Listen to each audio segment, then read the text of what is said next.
1 더하기 1이 무한대가 되는 시간 1%TV가 여러분을 찾아갑니다. 각 분야의 1% 최고 전문가들이 모여 펼치는 지식의 향연 지금 시작합니다. 1%TV 꼭 구독해주세요. 네, 예. 백브리핑의 민환 기자, 네. 장순환 기자가 오늘 나오셨습니다. 오늘 한우 투자에 대해서 네. 아, 우리가 1박 2일 기다렸습니다. 이 얘기. 조각 투자에 대해서 네. 설명해 주실 겁니다. 어서 오십시오, 장 기자님. 네, 안녕하세요. 네. 요즘에는 그 음악 저작권 투자 알아요? 뭔지? 알아요.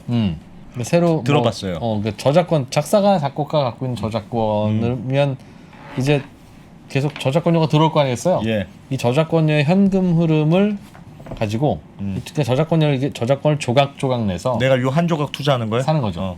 엄밀하게 말하면 저작권은 아니고 저작권으로 인해서 저작권료를 받을 수 있는 권리. 아하. 네, 그 조각을 파는 건데 이런 식으로 예전에는 거래가 안 됐던 것들이 다 이제 뭔가 네. 자산으로 조각조각 네. 거래되는 경우가 있대요. 그런데 이걸 음악 저작권뿐 아니라 송아지, 살아있는 송아지, 송아지. 네, 네. 그 송아지를 그렇지. 송아지 비싸지. 송아지 비싸니까.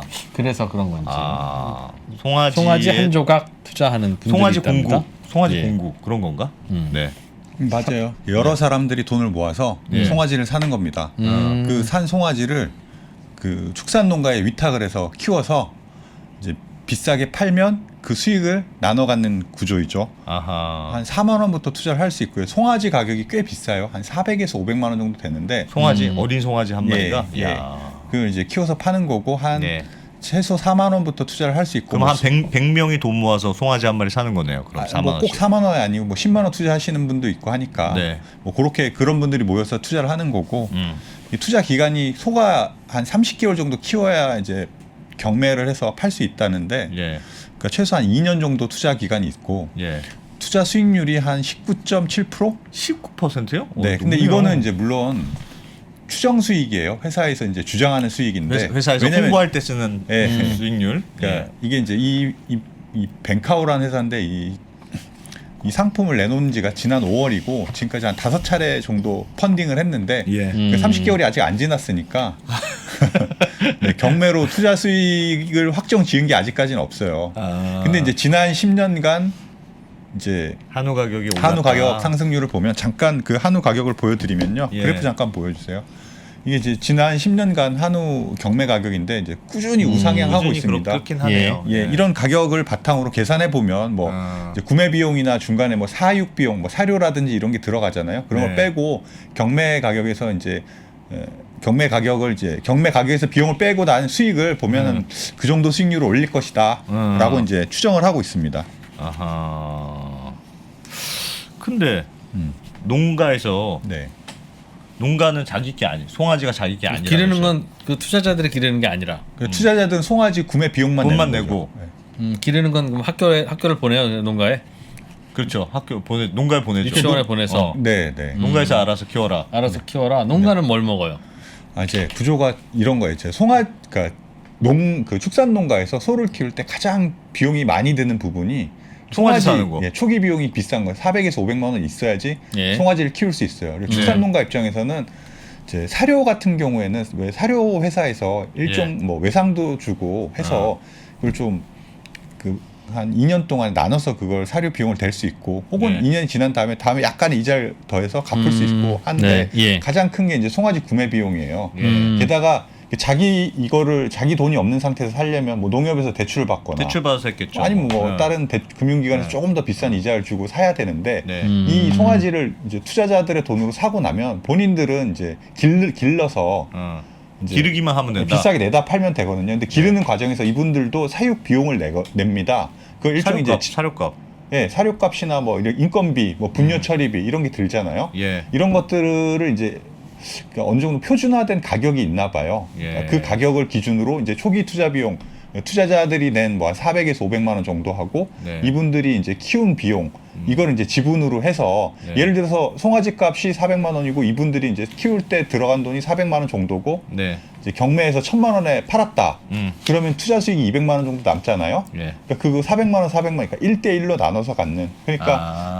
이 농가에서는 초기 비용 부담이 낮아지고, 낮아지고. 그다음에 이걸 비싸게 잘 키워서 팔면 투자 수익이 늘어나는.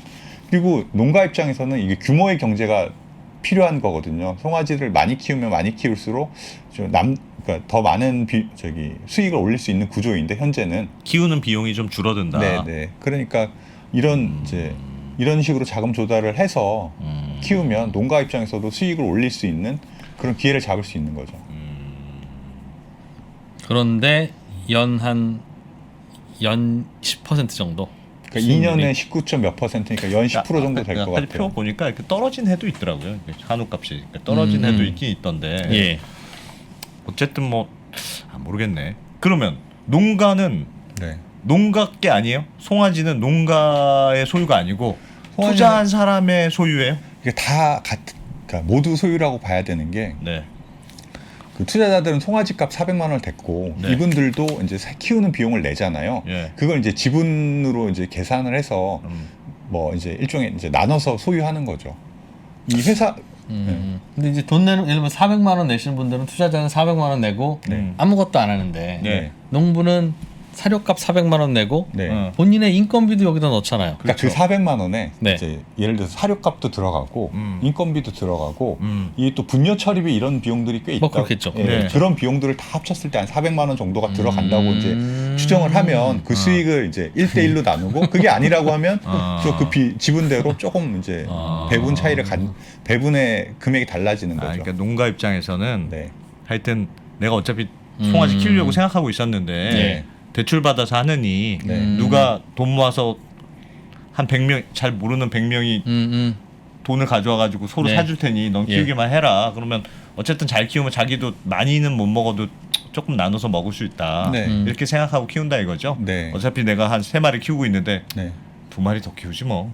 이렇게 해서 키운다 이런 건 같네요. 농가 입장에서는 연 10% 수익률을 주려면 네. 이 친구들이 한 건 400만 원 모아서 돈만 준 것밖에 없는데 그렇지. 네. 그럼 농가는 400만 원 대출 받아서 대출이자 한 연 3% 내고 네. 그냥 내가 다 먹지. 소판 돈의 차익을 굳이 왜 10%씩이나 투자 수익률을 나눠주면서 그분들이 하는 게 뭘까요? 그분들은 그 투자라고 하는 건 은행이자보다 더 먹는 투자는 뭔가 리스크를 지는데 예. 이 무슨 리스크를 진 걸까요? 한우 조각 투자하시는 분들은 농가 입장에서요? 아니요 투자하시는 분 투자하는 분들의 투자하는 분- 투자하는 사람들의 리스크요. 예. 그분들은 근데 무슨 이게 이제 리스크가 있죠. 이것도 역시 투자 상품이다 보니까 네. 이제 한우 가격이 속값이 떨어질 수 소가 있잖아요. 잘 안 컸어. 네. 중간에 하다가 네, 뭐 최근에 또 왜 그런 얘기들이 많이 있잖아요. 소 키우는 소가 너무 많이 네, 늘어서 예. 이제 소값이 떨어질 수 있다 이런 얘기들이 계속 나오던데 예. 최근에 그 소 사육두수가 엄청 늘었어요. 그 예. 그래프 한번 보여드리면요.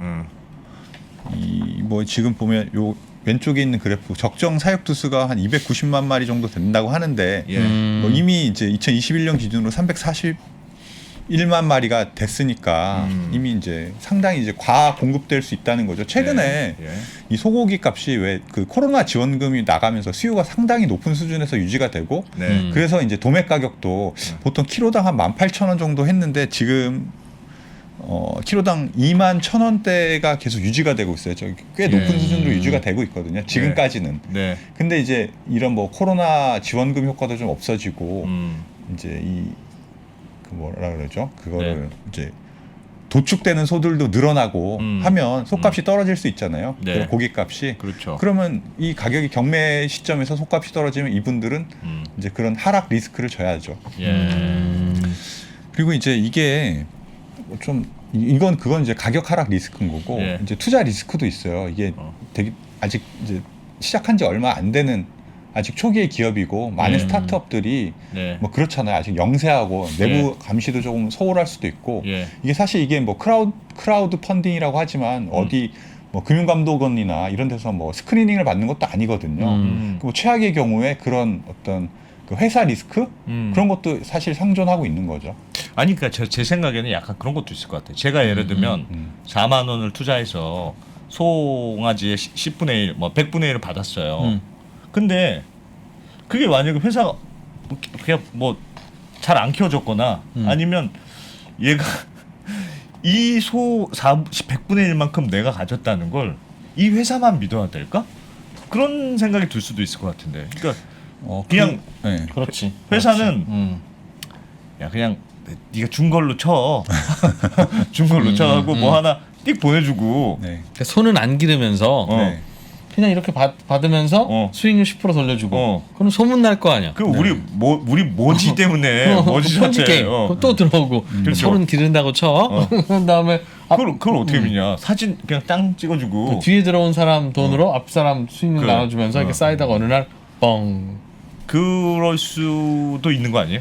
그러니까 그럴 그 회사가 꼭 위험을 그렇다는 뭐, 건 아니지만 예, 뭐 이 회사가 그렇다는 건 아니지만 그럴 위험이 늘 존재하는 거죠. 그게 리스크인 건데 이게 뭐 어디 감독을 받는 데가 없어요. 뭐 크라우드 펀딩 같은 경우에도 뭐 한 30억 원 넘고 뭐 저 50명이 넘고 뭐 이런 규정이 있는데 그 이제 최소한의 그 규정이 미달되면 감독하지 않거든요. 그러니까 자율적으로 하고 대부분 이분들이 뭐 통신 판매업 뭐 이런 걸로 신고를 해서 이게 금융투자업 같은 경우에는 되게 엄격하게 규제를 받잖아요. 예. 뭐 그런 것도 아니고, 그러니까 회사의 어떤 신뢰를 믿고 하는 건데 그게 이제 아니라고 하면 사실 검증하거나 감독할 방법이 지금으로서는 없는 거죠. 뭐 이분들도 그러니까 이 회사에 물어봤어요. 어떻게 내가 그걸 어떻게 보증하냐? 회사에 투자한 그 소에 투자한 걸 증명을 하느냐 그랬더니 이제 뭐 농가하고 투자자들 그러니까 지분을 갖고 있는 분들의 뭐 이름이랑 그런 것들이 다 들어간 계약서를 작성을 하고 필요하다면 계약서 사본을 보내준다. 뭐 이렇게 설명은 해요. 그분들도 참 답답은 할 텐데. 아니 계약서야 소 한 마리 가지고 100장을 나눠줄 수도 있죠. 소 한 마리 가지고 아이 장순환 고객님 이소입니다 라고 하고 안승찬 고객님 오시면 안승찬 고객님 이소입니다 라고 하면 소 한 마리 갖고 100만 명한테 할 수도 있죠. 그러게요. 그러니까 그래서 감독 당국이나 이런데 좀 취재를 해봤더니 그게 지금으로선 뭐 본인들이 감독할 수는 없고 너무 많고 이 너무 그런 게 감독 많고. 수위가 높아지면 또 이런 재밌거나 혁신적인 상품들이 나오지 않는 것도 있으니 이게 비단 송아지 문제뿐 아니라 다 이런 요즘에 크라우드 펀딩 이런 게 많잖아요. 네, 이런 뭐 게 이렇게 많죠. 돈 모아서 어디 투자한다. 그러면 돈 모아서 투자하는 게 거기에 진짜 투자한 건지 안 한 건지를 뭐가 그런 게 있어야 되지 않을까 싶은 생각도 들고요. 그러니까 이러려면 차라리 농민을 고용해서 공구처럼 진짜 그러니까 우리가 사료값도 투자자들이 내고 농민들은 그냥 인건비만 받는 주고. 걸로 딱 하고 그리고 나서 나머지 소익을 가져가야죠. 그럼 농업법인을 만들고 주식회사 농업법인을 만들어서 지분을 가져가야죠. 그래도 관리 감독이 될까 말까 중간에 그 대리인 비용이 있는데 이렇게 농민을 끼고 농민이라고 반반씩 하면 농민을 뭐라고 하는 게 아니라 예를 들면 100마리 기르다 소가 하나 죽었어요. 50마리는 내 소고 나머지 50마리는 투자자 소예요. 근데 소가 하나 죽었어. 어떤 소가 죽었게요? 모르죠. 그러니까 물론 모르는데 농민 입장에서는 번호표 같은 게 있을 그렇죠. 수도. 번호표 가려면 되는 거고 농민 입장에서는 내 소는 산 거고 죽은 소는 투자자 소다. 왜냐하면 반밖에 지분이 없으니까. 죽으면 어떻게 해요? 죽으면 그러니까 이게 죽으면 망하는 거예요 투자가? 그걸 어떻게 관리하느냐. 죽으면 일단 이제 송아지 같은 경우에는 그 일종의 이름표 같은 게 다 있나 봐요. 이렇게 귀 같은 데다가 다 이렇게 그 소가 누구 건지 귀 뚫어서 이게 뭐 인식표 같은 게 있잖아요. 누구 우리 소인지. 장 기자님 너무 착해. 아니 저 이거 사진 하나 보여드릴게요. 사진을 보면 소 보면 귀 뚫어서 한 게 저기 있네요. 이제 누구에서 와서 나온 송아지인지 그리고 저 소의 주인이 누구인지 이런 것들을 추적을 한다고 해요.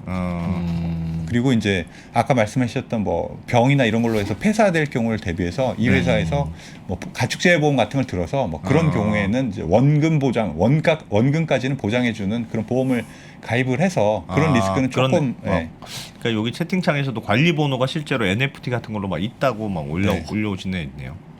바코드. 바꾸면 되나 그래도? 물리적으로 블록체인은 그 자체가 디지털 자산일 때부터 다니는 거죠. 그래요. 네, 그런 위험은 어느 정도 해지가 되는 거죠. 보험은 들는 걸로 해서 여기저기 허점은 있는데 뭐 그렇다고 이런 거 자체가 또 나쁘다고 하기에도 또 근거는 없고. 네. 그러나 예. 그러니까 허점이 있을 수 있겠네요. 그러니까 마음 착한 분이 하면 괜찮은 비즈니스지만 네. 똑같은 비즈니스를 또 맘먹고 속이려고 하면 속을 수도 있는 거라서. 네. 그러니까 뭐 그런 리스크랑 가격 하락 리스크랑 생각을 하면 사실 네. 10%가 네. 뭐 엄청 큰 수익이다 이렇게 얘기하기도 조금 힘들 수 있을 것 같아요. 아니 근데 뭐 가축은 예를 들면 돼지도 있고 네. 닭도 있고 많은데 소만 이런 게 있어요?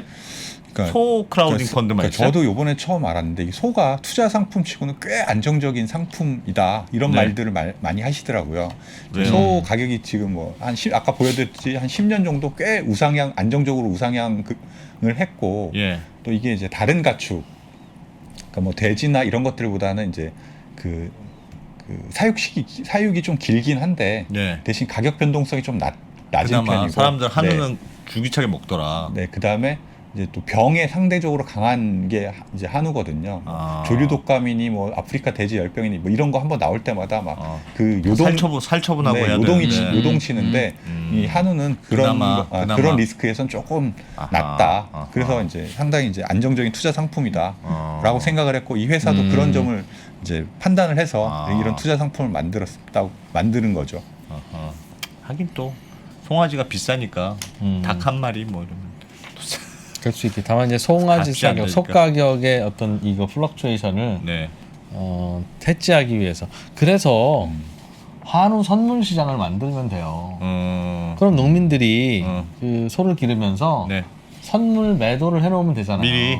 속값이 떨어지면 어. 내가 먹을 수 있는 선물 매도를 해놓으면 그렇지. 그러면 마음 놓고 소 기르다가 네. 속값이 떨어지면 그걸로 보상받고 파는 걸 미리 가격 결정해 놓는 지금 거죠. 농민들이 사실상. 굳이 이렇게 하는 은행에서 대출 받아서 하지 굳이 이렇게 투자자 받는 이유는 속값이 움직이는 것에 대해서 해지할 방법이 없으니까 그렇지. 그걸 투자자들과 나눠서 하자는 음. 건데 선물 시장 열어놓으면 심플한 거일 수도 있고 비용이 적죠 그게 더. 네. 그리고 네. 결국은 이거는 속값에 투자하는 거잖아요 이분들도. 그럼 펀딩에서 모아서 400만 원 해가지고 저 소가 내 소인가 아닌가 그러지 말고 네. 한우 선물 시장에 가서 선물 매수를 하면 되잖아요 그러네. 투자자들도. 네. 네. 그러니까 선물 시장을 만들어주면 되는데 네. 안 되니까 이제 이런 일이 아하. 벌어지는 거고 그러다 보면 이제 사고도 좀 나고.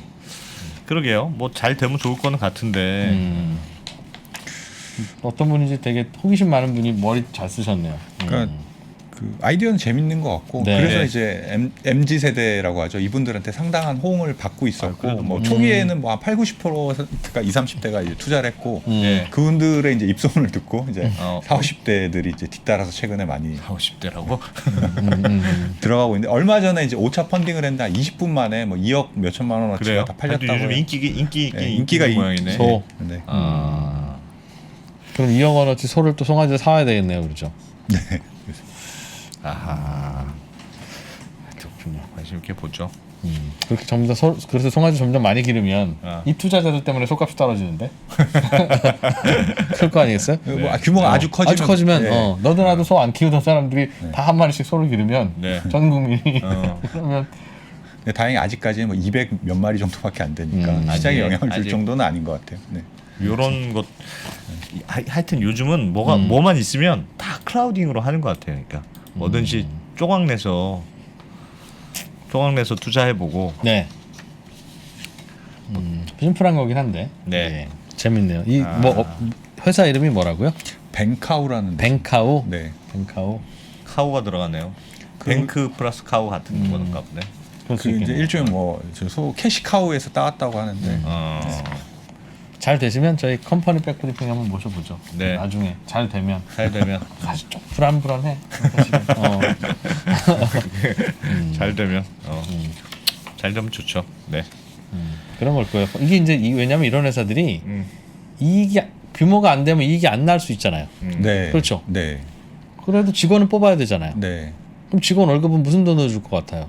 처음에 이 회사 창업할 때 자본금이 넉넉하면 주겠지만 적자가 나서 이 돈 떨어지면 결국은 투자자들이 받은 돈으로 주고 그러니까요. 나머지 소 사고 소 모자라네 그럼 또 투자 받아서 이거 하다가 문제가 되면 이제 이 직원들 월급 뭐 어떡하냐. 세금 뭐 이런 것들 다 투자자들이 내게 되는 그런 문제는 생기죠. 만약 잘 안 되면 그러니까. 이분들도 지금 뭐 이 사업 자체가 이렇게 돈이 되는 건 아니라고 해요. 네. 돈이 돼야 돼. 돈이 안 되면 지금 돈이 안 되면 더 위험한데. 위험해요. 돈이 안 되면 커머스 그러니까 그 농사 이 소고기 관련된 무슨 커머스 사업을 하는데 거기서 네. 사실은 수익을 좀 보는 구조인데 네. 이제 그래서 이거 이제 좀 규모를 더 키워야지. 네, 꼭 이렇게 키우시기 바라겠습니다. 이 기업 안 아니, 그러니까 키워지면 위험합니다. 어떻게 보면 막 그런 게 성공하면 훌륭한 창업자고 네. 실패하면 사기꾼이지 뭐. 그런 거 같기도 그렇죠. 해요. 고객 돈 먼저 받고 나면 어. 항상 실패하면 사기꾼 되는 겁니다. 그래서 저희가 백브리핑을 공짜로 해드리는. 그러니까 구독 좀 제발 좀 하세요 좀. 확 그냥 돈 받아버릴까? 그렇습니다. 구독 다른 뉴스 중요합니다. 네. 바로 이어가 보죠. 네. 오늘 코픽스 금리가 발표가 됐는데 네. 많이 뛰었어요. 그 아하. 1.55%. 그러니까 지난달보다 한 0.29% 포인트가 올랐고 네. 이게 이제 통계를 작성한 이후 가장 큰 폭의 상승률을 기록한 겁니다. 이제 왜 지난달 25일이었던가요? 그 한국은행이 기준금리를 올렸잖아요. 네. 그 이후에 은행들이 뭐 최대한 0.4% 포인트 정도 예금 금리를 올렸고 그게 은행 입장에서는 조달 금리 비용이니까 그렇죠. 이게 이제 조금씩 또 그 전에도 한국은행이 기준금리를 올린다는 기대감이 이미 이제 시장에 많이 반영됐고 그런 것들이 이제 다 이제 쌓이면서 이번에 그 0.29% 포인트 급등을 한 거죠. 네.